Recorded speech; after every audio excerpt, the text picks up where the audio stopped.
साई की बात। बच्चे, जो तुम एक बार ठान लेते हो ना, वो ठान लेते हो मेरे बच्चे। और ये बात मैं भली भांति जानता हूँ। जो तुम करने की एक बार सोचते हो ना कि तुम्हें ये करना है, फिर तुम्हें करने से कोई नहीं रोक सकता। और यही तुम्हारी खूबसूरती है मेरे बच्चे। और इसी बात से ना मैं तुम्हारे प्रभावित हूँ कि जो तुम सोच लेते हो, ठान लेते हो ना, वो तुम करके रहते हो। और तुम्हें करने से ना फिर कोई भी नहीं रोक पाता, कोई भी नहीं। और एक बात कहूँ, ये सच भी है मेरे बच्चे, ये हकीकत है। अगर मेरा बच्चा काम करने के लिए तत्पर रहता है ना, आगे बढ़ने के लिए तैयार रहता है ना, तो उसके रास्ते फिर अपने आप खुलते चले जाते हैं, क्योंकि ईश्वर उसका पूरी तरीके से साथ देते हैं। ईश्वर क्या, ये पूरी दुनिया, ब्रह्मांड मिलकर ना तुम्हें आगे रास्ता दिखाते ही दिखाते हैं। तुमने कई बार देखा होगा ना, सोचा भी होगा, ऐसा तुम्हारे साथ कई बार हुआ भी है ना मेरे बच्चे, कि तुमने जो चीज़ करनी चाही, तुम्हें पहले तो कुछ दिखाई नहीं दिया, लेकिन जैसे जैसे तुम चलते गए, आगे बढ़ते गए, तुम्हें लोग भी मिल गए, तुम्हें ज़रिए भी मिल गए, और तुम्हें रास्ते भी मिल गए थे ना। और तुम करते करते कहाँ से कहाँ तक पहुँच गए थे। तो वो सब यूं ही नहीं होता, वो सब होता है ईश्वर की मर्ज़ी से।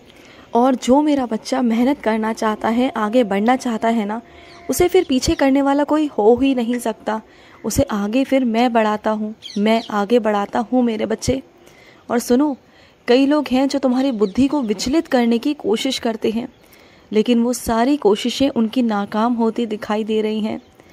तुम छोड़ दो, सारी चिंताओं को छोड़ दो, बस अपना काम करो, अपना काम जारी रखो, और बस एकांत में ना मेरा मंत्र जाप किया करो। जो तुम मेरा मंत्र जाप करना शुरू करोगे ना, वैसे ही वैसे तुम्हारे अंदर बदलाव होने शुरू हो जाएंगे। तुम्हारे आसपास में बदलाव होंगे, तुम्हारे आसपास तुम्हें मेरी शक्तियाँ सुरक्षा कवच देंगी मेरे बच्चे। और कोई चाहे भी ना, कितना भी चाहे ना, तुम्हारा बुरा नहीं कर पाएगा, चाह कर भी वो नहीं कर पाएगा। कुछ भी तुम्हारा बिगाड़ नहीं पाएगा। मेरे मंत्र में वो ताकत है मेरे बच्चे, जो कुछ ना होकर भी ना, वो इतनी शक्तिशाली ताकतें हैं कि तुम्हें बहुत आगे ले जाए मेरे बच्चे, और तुम्हें लोगों से भी बचाए। और सुनो, तुम जो रंग पहनाना चाहते हो ना गणपति जी को, जो भी रंग तुम्हें पसंद हो वो तुम पहना दो, कोई बात नहीं, उन्हें भी अच्छा लगता है। गणेश जी तो विघ्न हरने वाले हैं, वो तुम्हारे विघ्नों को भी हरेंगे। तो जो भी रंग तुम उनके लिए चुनोगे ना, वो खुशी खुशी पहनेंगे, उन्हें अच्छा लगता है मेरे बच्चे। तो उनके लिए जो भी रंग चुनो, वो अपने मन से चुनो, क्योंकि तुम्हारी पसंद भी ना बहुत अच्छी है मेरे बच्चे। जब तुम मेरे लिए भी वस्त्रों का चुनाव करते हो ना, तो तुम्हारे जो चुने हुए रंग हैं ना, वो मुझ पर बहुत खिलते हैं। तो इसी तरीके से गणेश जी पर भी खिलेंगे, मुझे मालूम है मेरे बच्चे। तुम्हारी पसंद बहुत अलग हटके है, और जो भी तुम चुनते हो ना मेरे लिए या किसी भी ईश्वर के लिए, वो बहुत अच्छा चुनते हो, मुझे मालूम है। और सुनो, लोगों को लगता है कि तुम बहुत अच्छे से अपना जीवन बिता रहे हो और तुम्हें बहुत सुख सुविधाएं, आराम प्राप्त हो रहा है, लेकिन वो भूल गए हैं कि जहाँ से तुम गुजर कर आए हो ना, कितना कुछ तुमने वहाँ से सहन किया, कितने कांटों से निकलकर, कितने अंगारों से निकलकर तुम यहाँ तक पहुँचे हो। तो ये बात किसी के समझ में नहीं आएगी, उन्हें बस यही नज़र आएगा कि तुम्हारे पास आज क्या क्या है। लेकिन जो कुछ तुमने सहन किया है, जो कुछ तुमने बर्दाश्त किया है ना, वो उनकी समझ से बाहर है। तो जाने दो, उन्हें समझाने की ज़रूरत भी नहीं है, क्योंकि वो इतने समझदार है ही नहीं। और तुम समझने जाओगे या समझाने जाओगे तो ना समझा पाओगे और ना समझ पाओगे। तो इससे बेहतर है कि नज़रअंदाज कर दो। और वो तो मैं तुमसे हमेशा कहता हूँ ना, कि जो चीज़ें तुम्हारे सर के ऊपर से जाएं, जो तुम्हारे हाथ में हो ही ना, किसी को बदलना, किसी की सोच बदलना, तो वहाँ से अलग हट जाओ। और वही सबसे अच्छा और आसान रास्ता है मेरे बच्चे, और उसी रास्ते को अपनाया करो। और सुनो, तुम ना अच्छे लोगों के बीच में उठा बैठा करो। जो अच्छे लोग हैं ना मेरे बच्चे, उनके बीच में तुम उठो बैठो। जो सच्चाई वाले रास्ते पर चलते हैं, जो अच्छे लोग हैं, जिनकी सोच सकारात्मक है, नकारात्मक लोगों के बीच में बैठोगे ना, तो आज नहीं तो कल वैसी ही तुम्हारी सोच भी हो जाएगी। तुम्हें लगता है कि ऐसा नहीं होता, लेकिन होता है मेरे बच्चे। जब 4 लोगों के बीच में बैठोगे ना, तो अगर वो 4 लोग गलत चीज़ें करेंगे, गलत रास्ते पे जाएंगे, तो आज नहीं तो कल, कल नहीं तो परसों तुम्हारा भी मन करेगा कि चलो एक बार करके देख लेते हैं, एक बार करने में क्या जा रहा है। तो अगर तुम एक बार कर लोगे ना तो फिर तुम्हारा बार बार करने का मन करेगा। क्योंकि क्या है ना, अच्छी चीज़ें इंसान नहीं ग्रहण करता, लेकिन बुरी चीज़ें बहुत जल्दी ग्रहण करता है, जो मैं बिल्कुल नहीं चाहता। बुरी चीज़ों से निकलना बहुत मुश्किल है। इसलिए तुम्हें बार बार समझा रहा हूँ कि संगति का असर बहुत जल्दी पड़ता है मेरे बच्चे। तो मत करो वो चीज़ें जो गलत है तुम्हारे लिए, बिल्कुल भी मत करो। और सुनो, तुमने अपने जीवन काल में कुछ चीज़ों की यात्रा नहीं की है ना, और तुम वो यात्रा करना चाहते हो, तुम्हारा बहुत मन है, और तुम वो यात्रा अकेले भी नहीं अपने पूरे परिवार के साथ में करना चाहते हो, तो तुम ज़रूर कर पाओगे मेरे बच्चे। तुम अपने पूरे परिवार को लेकर ही जाओगे, और ये मैं तुमसे कहता हूँ।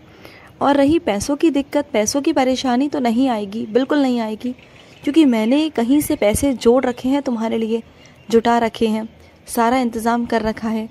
बस तुम्हारे जाने की देरी है। जैसे ही जाओगे वो पैसे तुम्हें मिल जाएंगे, वहाँ से वो पैसे तुम्हें मिल जाएंगे। सारा इंतज़ाम हो रखा है मेरे बच्चे, बस तुम्हारी आने की देरी है, और तुम बहुत जल्दी आओगे। तुम्हारे मन की होगी, तुम्हारे मन की पूरी होगी मेरे बच्चे, ज़रूर होगी।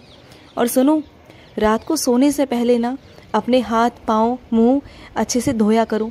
इससे ना जब तुम सोने जाओगे ना तो तुम्हें बहुत अच्छी नींद आएगी, और तुम्हें ना गलत सपने, गंदे सपने नहीं आएंगे। तुम्हारे सपने में सिर्फ़ और सिर्फ मैं आऊँगा, तुम्हारा बाबा आएगा।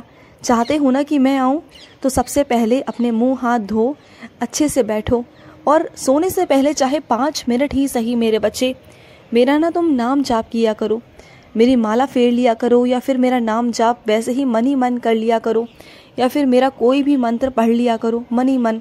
फिर देखो कैसे तुम्हारा बाबा तुमसे मिलने आएगा। हाँ, और सुनो, कई मेरे बच्चों के सवाल हैं, उनके मन में हमेशा ये उत्पन्न होता है कि बाबा, मैं जिस धर्म में हूँ, जिस घर में हूँ ना, जिस परिवार में हूँ, वो किसी अलग भगवान को मानते हैं, किसी अलग रूप में आपको मानते हैं, और मेरे पूरे परिवार में आपको कोई नहीं मानता, आपकी कोई पूजा नहीं करता। तो क्या मैं सही कर रहा हूँ या गलत कर रहा हूँ? तो सुनो ना मेरे बच्चे, जो वो पूछते हैं ना, जो तुम्हारा परिवार पूछता है, जिसे मानता है ना, वो भी तो मैं ही हूँ, वो भी तो तुम्हारा साईं ही है मेरे बच्चे, कोई अलग थोड़ी ना है। ऐसा नहीं है मेरे बच्चे। और अगर वो तुम्हें मेरी पूजा नहीं करने देते, मना करते हैं, तो उनके सामने मत करो, लेकिन अगर मन में पूजोगे, अगर साईंनाथ को पुकारोगे, तो मैं ज़रूर आऊँगा।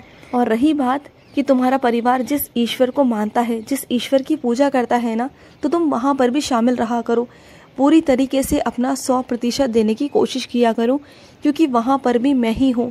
जिस रूप में भी तुम मुझे पूज रहे हो ना, वहाँ पर तुम्हारा परिवार पूज रहा है ना, वहाँ पर भी तो मैं ही हूँ।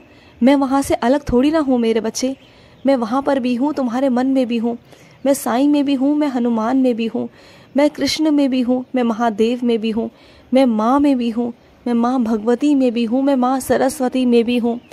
मैं तो हर जगह हूँ, मैं तो गुरुद्वारे में भी हूँ, मैं मस्जिद में भी हूँ, मैं मंदिर में भी हूँ मेरे बच्चे, मैं चर्च में भी हूँ, मैं तो हर जगह हूँ। तुम मुझे जिस रूप में जहाँ पुकारोगे, जैसे पुकारोगे, मैं वहीं तुम्हें मिल जाऊँगा। बस तुम्हारे वो भाव होने चाहिए, बस वो तुम्हारी नज़रें होनी चाहिए कि अपने बाबा को पहचान सको। तो मत हुआ करो परेशान, विरोध मत करो, पूजा पाठ में विरोध मत करो, बहुत ही प्रेम से भक्ति किया करो मेरे बच्चे। तुम्हें जब जब मौका मिले, जिस भी ईश्वर की भक्ति करने का मौका मिले, जब जब जहाँ भी शामिल होने का मौका मिले, वहाँ पर शामिल रहो और भक्ति करो मेरे बच्चे, क्योंकि भक्ति भी हर किसी के नसीब में नहीं होती। और तुम वो मेरे खुश नसीब बच्चे हो जिनके नसीब में भक्ति है मेरे बच्चे, कि तुम मेरी पूजा पाठ कर पाते हो, वरना हर किसी के पास ये खुश नसीबी नहीं होती, हर किसी के पास वक्त नहीं होता कि वो पूजा पाठ करे मेरे बच्चे। इसलिए तुमसे कहता हूँ कि तुम किया करो, तुम्हारे पास वो आशीर्वाद है मेरे बच्चे। खुश रहो। आज का रात्रि साई संदेश समाप्त हुआ।